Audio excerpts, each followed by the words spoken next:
بسم اللہ الرحمن الرحیم۔ میں محلے میں اردو سہیل اختر میں ہوں۔ جیسا کہ عزیز طلباء، ہم لوگ شاہد احمد دہلوی کا جو خاکہ ہے مرزا محمد سعید، اس کے بارے میں پڑھ رہے تھے۔ تو آج ہم نے جو مرزا محمد سعید کا خاندانی پس منظر ہے اس کے بارے میں پڑھیں گے کہ مرزا محمد سعید کا تعلق دلی کے ایک متول خاندان سے تھا کہ وہ کھاتے پیتے گھرانے سے تھے، اور وہ علاقہ تھا جہاں پر سر سید خان اور منشی ذکا اللہ صاحب رہا کرتے تھے، اور ان کی منشی ذکا اللہ صاحب سے اور سر سید خان سے بھی قریبی تعلقات تھے۔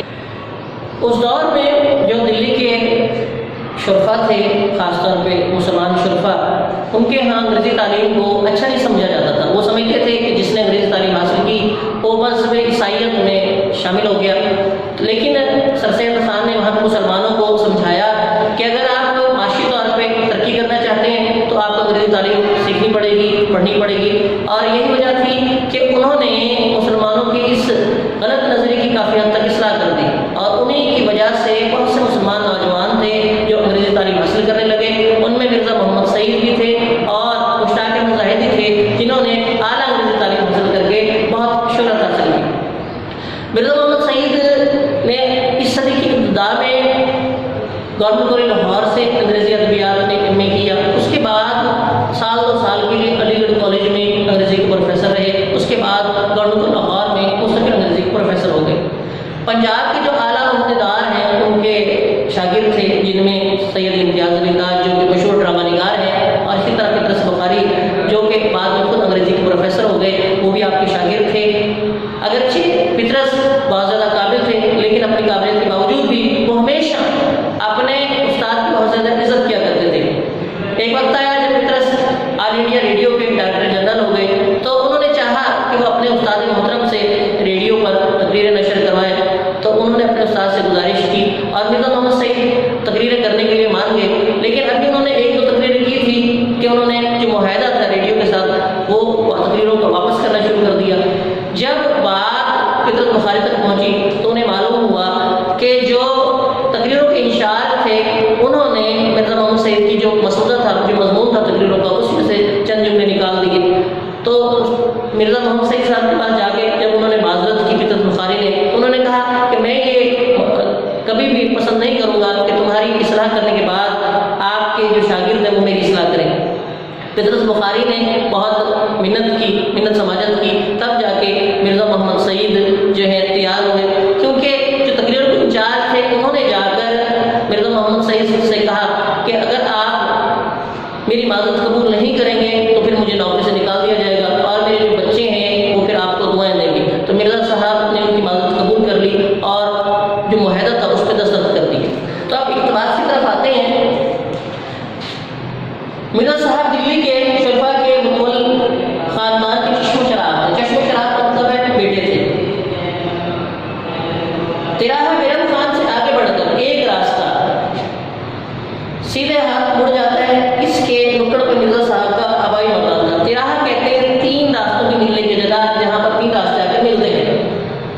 اسی علاقے میں سر سید خان کا قدیم مکان بھی تھا۔ سر سید سے بھی مرزا صاحب کی عزیز داری تھی، رشتہ داری تھی، اور منشی ذکا اللہ سے بھی ان کی قرابت داری تھی، رشتہ داری ہو گئی تھی۔ 50-60 سال پہلے دلی کے مسلمان شرفا میں انگریزی تعلیم کو اچھی نظروں سے نہیں دیکھا جاتا تھا، مگر سر سید نے مسلمانوں کی اس غلط نظریے کی بہت کچھ اصلاح کر دی تھی، درستی کر دی تھی۔ اسی زمانے میں دلی کے 2 نوجوانوں نے اعلیٰ تعلیم حاصل کر کے علمی حلقوں میں نمود حاصل کی، شہرت حاصل کی۔ ایک پروفیسر مشتاق احمد زاہدی تھے اور دوسرے پروفیسر مرزا محمد سعید۔ مرزا صاحب نے اس صدی کے آغاز میں لاہور کے گورنمنٹ کالج میں تعلیم حاصل کی۔ ان کے استادوں میں علامہ محمد اقبال بھی تھے، جن سے ان کے مخلصانہ تعلقات آخری دم تک قائم رہے۔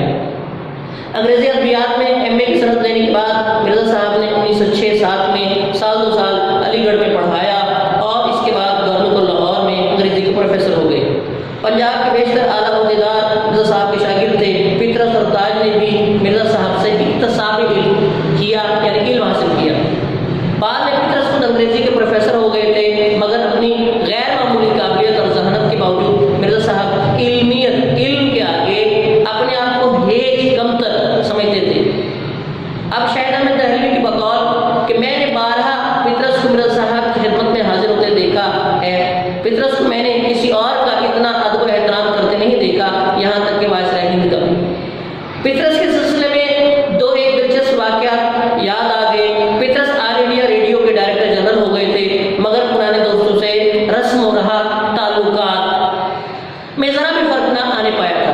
مرزا صاحب کو انہوں نے کسی نہ کسی طرح آمادہ کر لیا تھا، تیار کر لیا تھا کہ ریڈیو سے کبھی کبھی تقریر نشر کیا کریں۔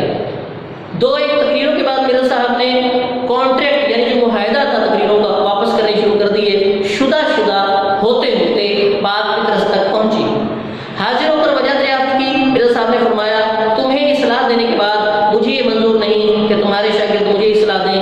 پطرس نے بڑی معذرت کی، بڑی معافی مانگی، مگر مرزا صاحب آئندہ نشر کرنے کے لیے آمادہ نہیں ہوئے، تیار نہیں ہوئے۔